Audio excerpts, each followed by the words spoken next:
All right, welcome back to another video. Today we are doing a Goosebumps review, and this is going to be the third Goosebumps review.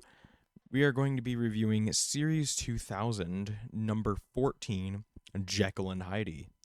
I wonder where the title got its inspiration from. Obviously, we're going to be getting into spoiler territory, so if you haven't read this book yet and you want to, or you just don't care and you want to hear my thoughts, feel free to do what you gotta do. Let's get into it. Today's Goosebumps book, Jekyll and Heidi. Our story begins with our main girl, Heidi, moving into a new house. She has to move somewhere else because, unfortunately for her, her parents died in a tragic car accident and she has nowhere to go, so she's moving in with her Uncle Jekyll. So she gets on the bus, it's only her and one other person, and she reaches the end of the line, which is a small town called Shepherd Falls.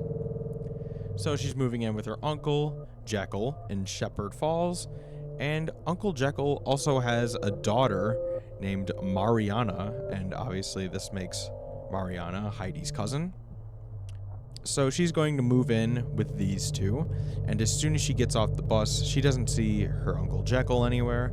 So she's looking around and she finds a boy named Aaron, and she speaks a little with Aaron. She talks a little bit. And when she mentions Jekyll, Aaron gets a little upset. He's like, "Whoa, you did not just say that." And he tells her about a monster that's been terrorizing the town. And everyone believes this is Uncle Jekyll's doing. Everyone probably believes that it's Jekyll himself, right? Obviously, Heidi doesn't believe it, and she gets a little mad at Uncle Jekyll. Wait, no. What? He's not even he. And she gets a little mad at Aaron for accusing her Uncle Jekyll of doing and being something that he couldn't possibly be, right? So Aaron just points her to where his house is, because there's no address numbers and there's not really any taxis or anything. So she goes in and she goes to her new home, which is a giant mansion, and she meets the maid Sylvia, and Mariana greets her, and Mariana is kind of giving her the cold shoulder. Heidi wants to chalk it up to her being shy, but she's always felt this tension with her and Mariana, She feels like she wants to get along with Mariana, but things just don't seem to be working out that way. So Mariana gives her the grand tour and leads her around, and Heidi at some point expresses that she hopes that she and Mariana can be like sisters, hang out, live together, just be buddies. And Mariana just kind of snickers and goes, "Really? You've got a lot to learn," which upsets Heidi just a little bit. And, there's definitely some tension between the two. We don't really know why, or at least not too much, but, there's a tension between these two, Heidi and Mariana. Then once Heidi gets set up in her room, she goes to introduce herself to her Uncle Jekyll once again. She was having memories about him when she was 5, and she called him Frankenstein because he likes to work in his lab a lot, and he kind of is like this mad scientist, and he thought it was funny. So she goes to introduce herself, and they have a pretty heartfelt reunion, They hug it out. Jekyll is obviously pretty happy to see his niece again, because he starts tearing up a little bit, and they talk hopefully about her new life here and relationship with Mariana. He hopes that Heidi can be a good friend for Mariana, because Mariana has been pretty lonely. They talk for a little bit more, but then something crosses Heidi's mind. She's thinking back to when she met Aaron at the bus stop and thinking about how he mentioned the monster, and she mentions it to Jekyll, but Jekyll gets pretty upset, like right away. Instantly he becomes furious. And, he's like, "No, no, no! Don't mention the monster." And he pretty much just slams the door in her face. So the happy reunion is now over. And, it seems like this whole monster thing is kind of stressing Uncle Jekyll out for some reason. So that night, they go to a family dinner. Everyone is happy to be together. Uncle Jekyll keeps talking about, all this mad scientist stuff, and Mariana kind of isn't having it. She wishes that her dad wouldn't really mention all this stuff for whatever reason. And that night, Heidi tries to go to sleep, but she's waking up to screams and sirens within the village. She goes downstairs to look for her uncle, but he's nowhere to be seen. And he suddenly emerges, coming back into the house through the front door, and he's all messed up. He's got dirt on his face. His pants are ripped. His shirt is ripped. He looks like a mess. He looks like something attacked him. And all he says is that he just was going on a walk in the woods and he fell down a hill. That was all that happened. Obviously, Heidi doesn't believe it. She wants to, but she doesn't.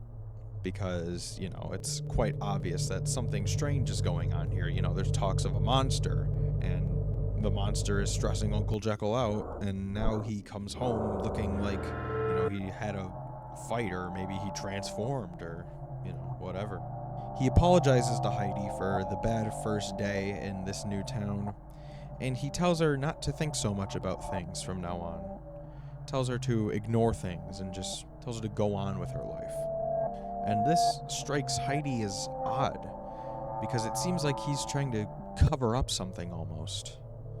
But she just kind of dismisses it and heads back to bed.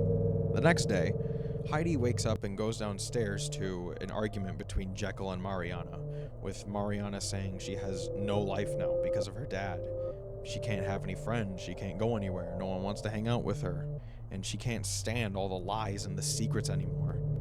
So after breakfast, Heidi decides that she's going to confront Mariana about what she said this morning, because they don't know that Heidi was listening in on the conversation. So Heidi goes to Mariana's room, and she asks about what she meant by the lies and the secrets, but Mariana just gets angry that Heidi is pressing her about this, and she gets so angry that she squeezes her hamster Ernie to death in her hand.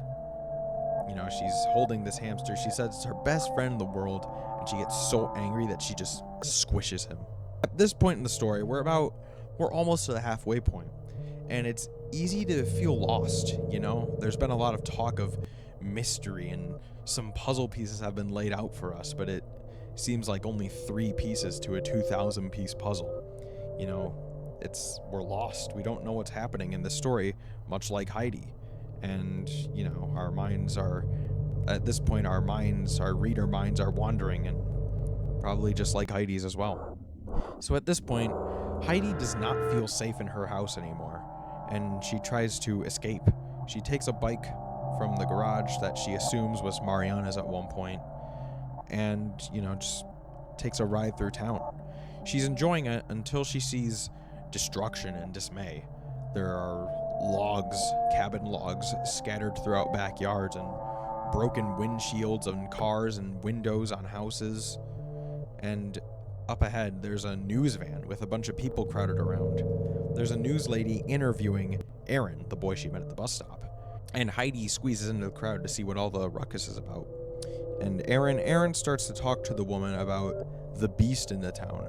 And suddenly Heidi gets defensive, and she pops in to say that her uncle is not the beast. Her uncle is not the monster. And suddenly everyone just looks right at her.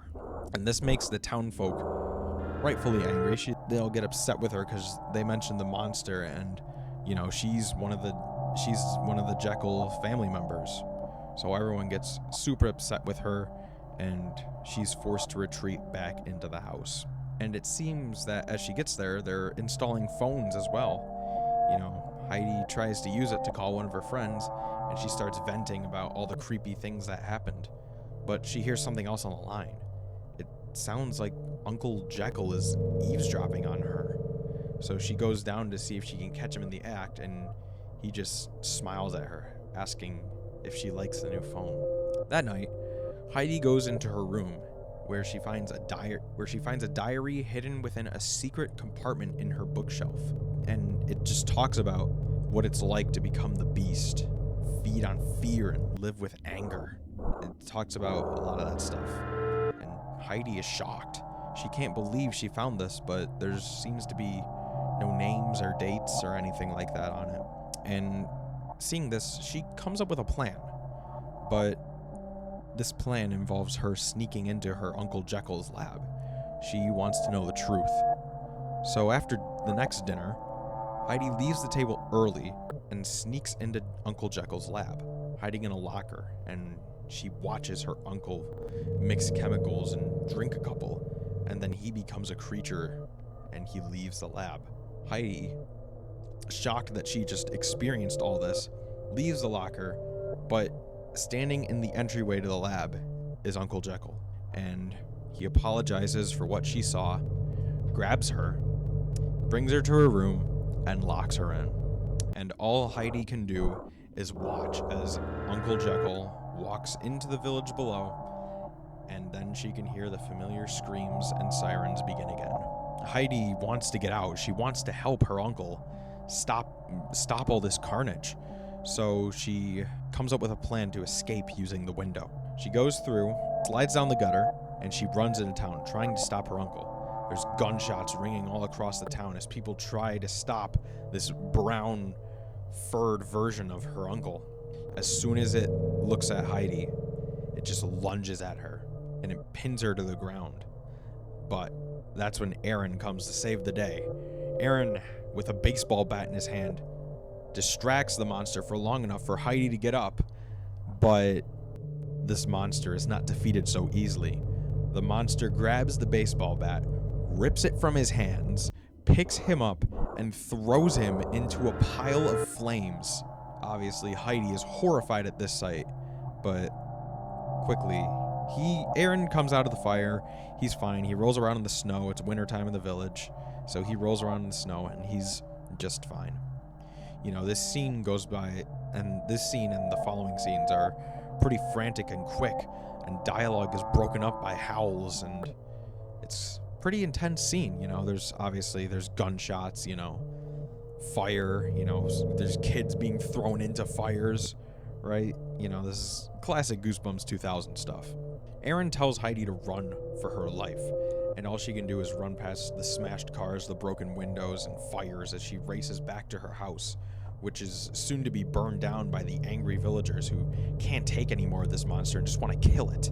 She runs into the lab, trying to find a place to hide again, but she's quickly cornered by the beast, and it all seems over for her until Uncle Jekyll appears behind the beast. Jekyll tackles the beast and hugs it until it shrinks and reverts back into Mariana.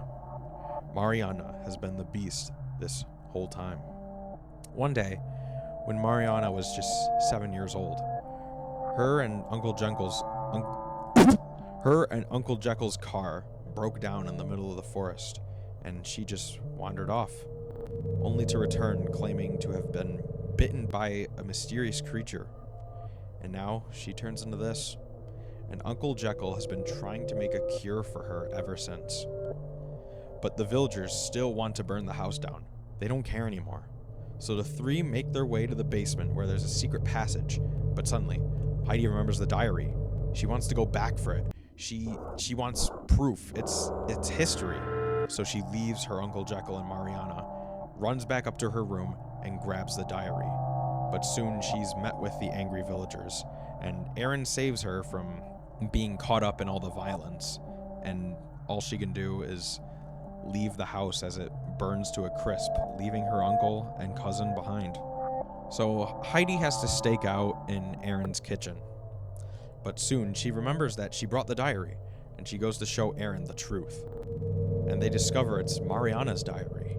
And they check to see what the latest entry was, so they flip to the final page. And there's an interesting entry. It details that Mariana has been writing this current entry as she stands in her new cousin Heidi's room. It's late, and she watches Heidi sleep, and she just can't help herself as she leans down and bites Heidi's shoulder. Well, this was a very and surprisingly well done story that the the structure has been repeated quite a lot in later entries in the Goosebumps series. Weird Uncle in Newtown, villagers hate Uncle, yada yada, they want to kill him, whatever, right? This structure has been repeated quite a lot. And maybe it even pops up in older Goosebumps books, I'm not sure. But the two that immediately come to mind are Frankenstein's Dog and Judy and the Beast. I'm pretty sure those are the two that use pretty much the same structure. But this one definitely does it the best, with the last 30 or 40 pages just being an absolutely insane journey of action and intensity and twists. But I will say, the twist of Mariana being the Beast didn't surprise me. Once you start to think a little bit about what's happening, in Goosebumps, there always has to be a twist. Once you start to think about it differently, you shift your perspective, it becomes kind of easy to see where it's going as the story starts to lay down the pieces more and more. But the final journal entry at the end of the story is surprisingly creepy.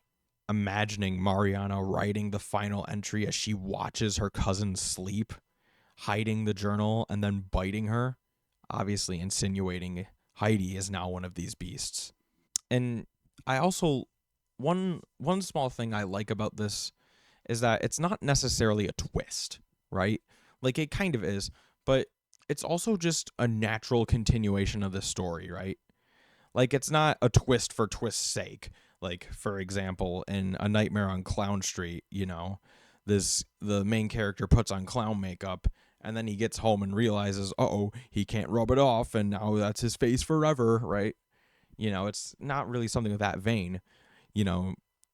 She grabbed a journal, she's reading through the entries, and the final entry was just detailing this event that happened within the story. And we didn't know it, but it happened. And it was even alluded to in a dream sequence earlier, And I want to say this now. I will forever stand by dream sequences as being useful plot devices. I don't think dream sequences are bad. Obviously there are bad dream sequences, but they have to be done right. A lot of things, something that people don't realize about dream sequences is that it's a look into someone's current mental state, right? At least in writing.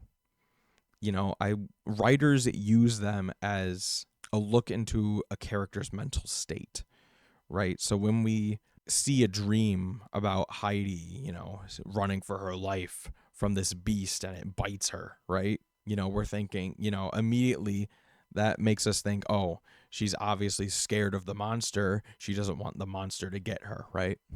Even though it's something so simple like that, it's just reinforcing the fact that she feels this way, right? And it can be, and dream sequences can be as metaphorical as an author wants. In Goosebumps, they tend to be pretty straightforward, and some of them get a little metaphorical, but I don't mind dream sequences in writing as long as they're done well. But this one also serves as foreshadowing too, right? It's not like it's just a bad dream, right? It's something that really happened, right? Heidi was dreaming that, the beast was chasing her and then she got bit, but at that moment in time, she was also bit in real life. So it's some interesting foreshadowing there, and it makes you think when you go back or look back on the book. I also like how, in the end, Mariana and Jekyll's whereabouts are pretty much unknown, right? This is a very ambiguous ending to the story. Heidi has to leave her only family behind, and she just read this journal entry that details her cousin was watching her sleep and turning her into a monster. It also leaves open the possibility that there could even be a part 2 to this story. Considering the state of modern Goosebumps books, I don't know how good it would be, but, I could see there being a part 2. If you read the ending, you definitely feel a desire for more, which is a good thing, right? So overall, I definitely think this book is very good. It's tragic, it's intense, and the ending is definitely one that'll stick with you. So where does it fall in the ranking? You know what? The first of the series, I'm going to give it an S rank, man. I heard from a lot of reviewers that this is probably one of their favorite Goosebumps books, and I can see why. I don't think it's one of my favorites, but it's definitely a great read. And if you're into Goosebumps books, definitely see if you can pick this one up, Jekyll and Heidi. Obviously takes inspiration from the story The Strange Case of Dr. Jekyll and Mr. Hyde, right? Which I personally haven't read. I want to get around to it at some point, but it's a classic story. Everyone probably knows about it, but I'd say it did its own little spin on it, which is always what Goosebumps is good for. Taking some classic horror, I don't want to say tropes, but classic horror stories, I guess, or concepts, and making them its own unique thing, or just making something completely original, right? So yeah, Jekyll and Heidi gets an S rank from me, and the next book, the next book we're going to be taking a look at is the most recent entry into the Goosebumps franchise from House of Shivers #4, Say My Name, Say My Name.